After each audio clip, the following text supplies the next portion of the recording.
Je suis Elisabeth Maurice, j'ai 50 ans, je travaille chez Orange depuis 25 ans et voilà, depuis une dizaine d'années, je m'occupe de tests, responsable de qualification. Le métier de responsable de qualification, comme son nom l'indique, il consiste à s'assurer que le logiciel que nous allons mettre à disposition de nos clients correspond vraiment à nos attentes, aux attentes de notre marketing, de notre maîtrise d'ouvrage et qu'il n'y a pas de bug en fait quand on le met à disposition. Quel est votre parcours, votre formation, vos études? J'ai fait donc un bac scientifique, ensuite j'ai fait une maîtrise, une MIAGE, je crois que ça existe toujours, et j'ai terminé par un DEA en informatique. Qu'est-ce qui vous plaît dans votre métier? Ce qui me plaît, c'est effectivement s'assurer que ça fonctionne correctement, c'est être le garant du logiciel, c'est-à-dire qu'on est le dernier rempart finalement avant la mise à disposition des clients. En quoi votre métier est-il passionnant par rapport à la société du XXIe siècle?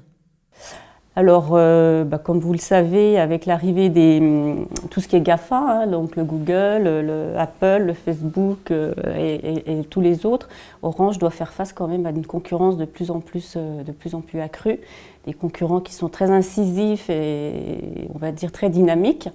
Donc il est évident qu'aujourd'hui, on ne peut plus se permettre de faire des grandes périodes de tests comme on faisait avant. Les tests doivent être réduits, efficaces, mais sur une durée de temps très courte. Comment voyez-vous l'évolution de votre métier?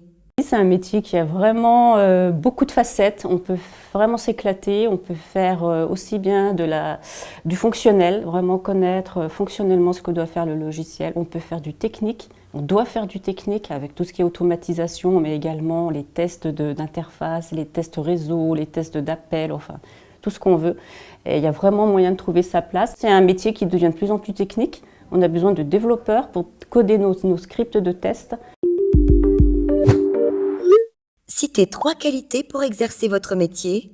En premier, je dirais, il faut être rigoureux, ça c'est sûr, hein, on ne fait pas d'à peu près, on ne peut pas se dire « oh bah tiens, là ça marche pas, mais c'est pas grave, bon ça va, je vais relancer, je redémarre tout et hop, ça va remarcher ». Non, non, on lâche rien, quand on voit quelque chose, il faut vraiment creuser. Le deuxième, ça va être ce que j'appelle la pugnacité, ça rejoint un peu le premier, mais c'est vraiment ne pas lâcher.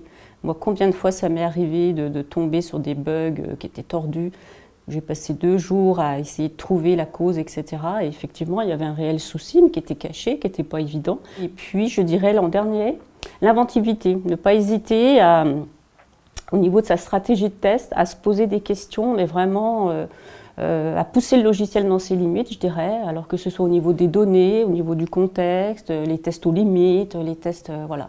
On est le dernier garant, en fait, avant la mise en prod, donc on secoue le logiciel, quoi, comme on peut. Quelle est votre plus grande réussite ou la réalisation dont vous êtes fier? Récemment, j'ai été pas mal moteur pour transformer l'équipe et la faire passer en mode agile en fait. C'est aussi très à la mode chez Orange et un peu comme partout. On a eu un prix au niveau Orange justement pour féliciter la transformation de l'équipe. On était une vingtaine de personnes à se transformer.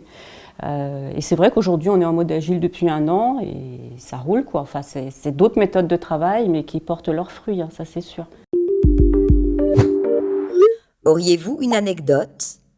C'est toujours gratifiant en fait de trouver des bugs et d'avoir des retours de notre maîtrise d'ouvrage ou de nos clients et qui nous disent c'est bien d'avoir trouvé ce truc parce que si si on l'avait eu en prod, c'était un retour arrière direct quoi. Donc c'est vrai que c'est plus des anecdotes comme ça où on se dit ah ouais celui-là il était quand même pas mal, on l'a trouvé. Voilà, bon des petites choses comme ça. C'est très gratifiant, c'est un métier très gratifiant moi je trouve.